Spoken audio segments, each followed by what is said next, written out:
Spider-Man Miles Morales is a spin-off game in Insomniac's universe of Spider-Man games and a launch title for the PS5. Even though it was rather short, it did cover the story of Miles Morales quite well and introduced us to a new character that we could actually play as for the first time in Insomniac's universe of Spider-Man.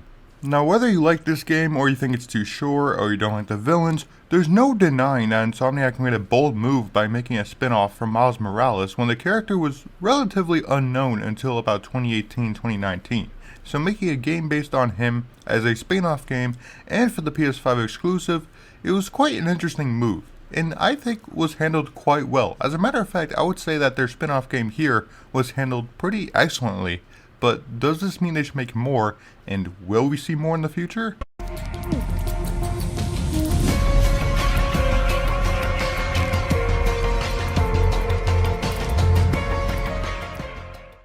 Before we talk about those two questions, I do want to talk about the game first, because I do think that even though it does reuse New York, and relatively the same from Spider-Man 2018, I do think Miles as a character just plays so differently that him alone I think is worth purchasing the game.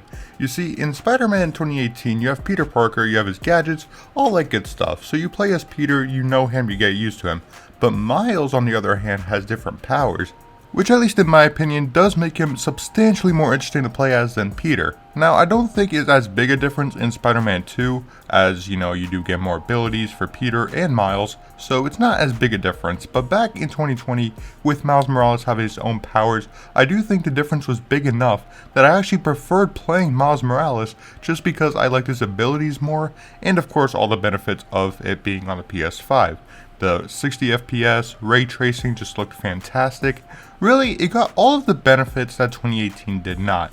Now, that's not to fault 2018 because of course it came out with PS4 hardware, but I do think that Spider-Man Miles Morales did get a lot of benefits as a spin-off that it wouldn't have gotten otherwise. If it was a fully fledged sequel that came out in 2 years, it definitely would have been rushed. I mean, even 3 years later we got Spider-Man 2, and people still claim that game is rushed. So having a spin-off here, I do think was the right call, and really did give a lot of benefit to the character that it wouldn't have gotten otherwise, at least in my personal opinion. Now, I do say all that to also mention the potential Venom game that we'll be getting this year, the Venom spin-off game. Unfortunately, with the passing of Tony Todd, it's really up in the air whether we'll get that game or not. I'm inclined to say we're not going to, just because of his passing and also because we haven't gotten any news and it's late March, early April at this point. So if we're gonna get news about that game, I have a feeling it would have been soon, or at least sometime in the spring. But again, we'll find out later. But I do bring this up because I do think if we're gonna get a Venom spin-off game, it's gonna be in a similar fashion to Miles Morales, while having the full power of the PS5 and PS5 Pro to play on. So it will be an even bigger game with his own set of abilities, all that good stuff.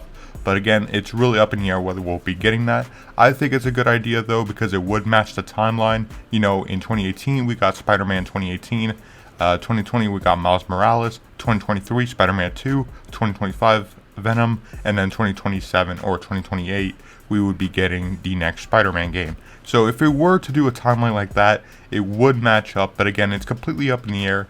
Hopefully they still go through with the game, because I do really want to see Venom get his own turn. I do want to see Carnage. I do want to see all that stuff play out in a spin-off game if it does happen.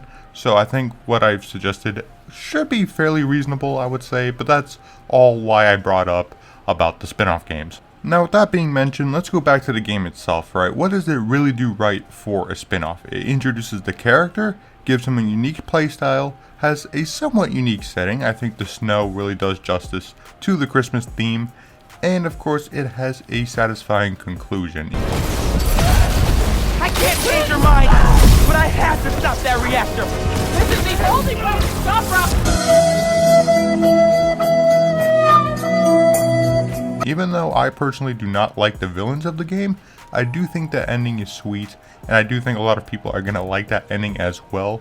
So it nails pretty much what you want in a spin-off. You want a character that people are going to like, you're going to want a decent supporting cast, which I think it does, it has a pretty good supporting cast, and you're going to want something that's somewhat memorable. I think a lot of people do remember this game for many different reasons, but those are the things you're going to want to nail for a spin-off. and it really does this well because Miles Morales, of course, has been getting a lot of the spotlight since this game released. With the Spider-Verse, the comics, and now this game and Spider-Man 2, he's really become his own character. So having 2020 kind of be the launch pad with the PS5 game, I think really does well for the character. Also, being a spin-off, it does help the New York world in Insomniac's universe by introducing other side characters like the Prowler. Now, the Prowler is still alive, so whether or not he's killed off in Spider-Man 3 or if he dies in another Miles Morales game, we don't know. But the fact that he's still alive and he's still out there means that you can play through Spider-Man 2, Miles Morales, and even through the Spider-Man DLC and kind of get rumors about this character, get rumors about other characters that are developed in this game.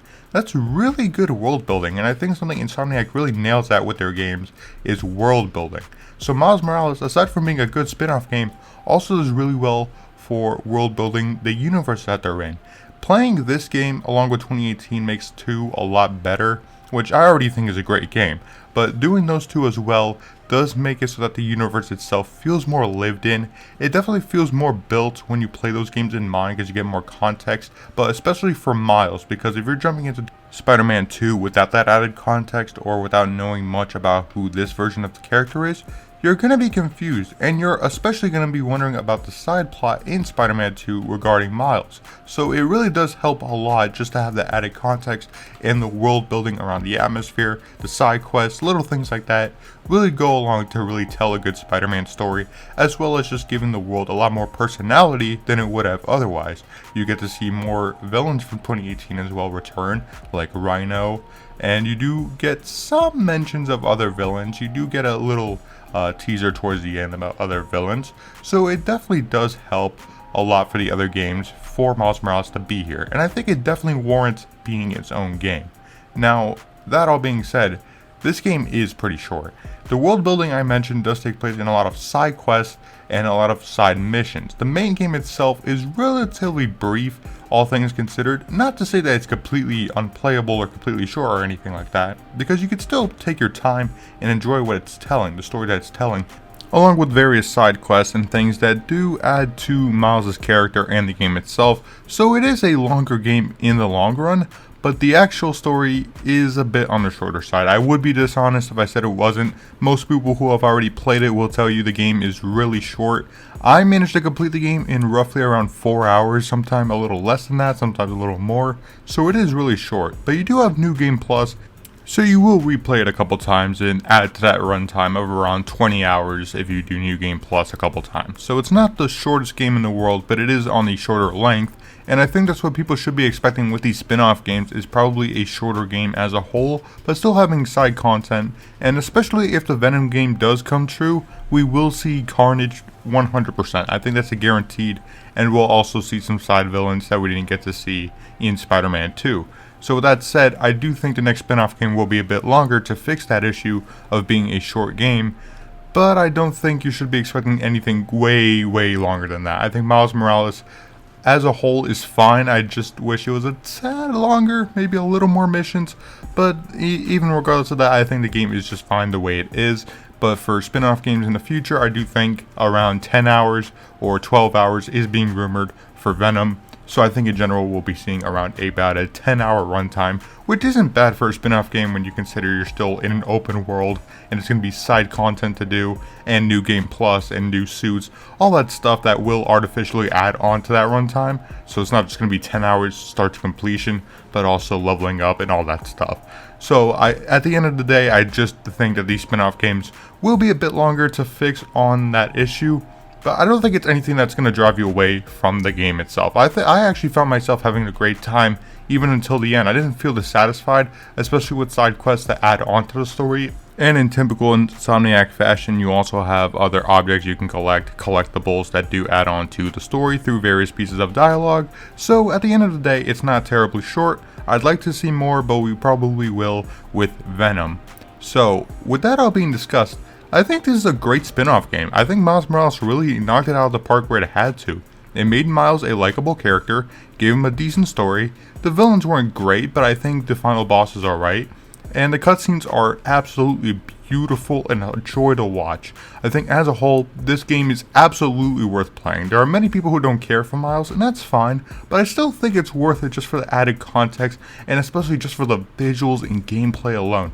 I'll tell you, some of these visuals are the best I've ever seen on a PS5. Even being a launch title in 2020, this game still looks absolutely gorgeous in ray tracing mode, performance ray tracing mode at 60 frames per second. Just overall great game visually, and great game in terms of gameplay. Story might be on the weaker side, but even then I think the characters hold it up, I think Miles holds it up, and that's what you want a spin-off to do. So that's why I think Spider-Man Miles Morales is a great spin-off game, and hopefully it'll lead to more spin-off games in the future, like the rumored Venom. Please Sony, please give us Venom.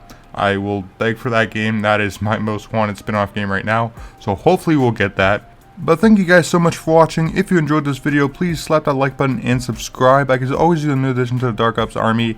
And if you haven't already, left a comment below on what you think of Spider-Man Miles Morales. Have you played it yet? Do you like the game? Do you think it's better or worse than Spider-Man 2018? How does it stack up to Spider-Man 2? Let me know in the comments below. I'll be reading all comments as always. And if you haven't already as well, check out the channel memberships. Memberships are on. If you'd like to become a member, you'll get videos early, member badges, all that good stuff. You don't have to become a member. It's just a way to support the channel more than you already do. So thank you guys so much for watching. This is Dark Ops, signing off.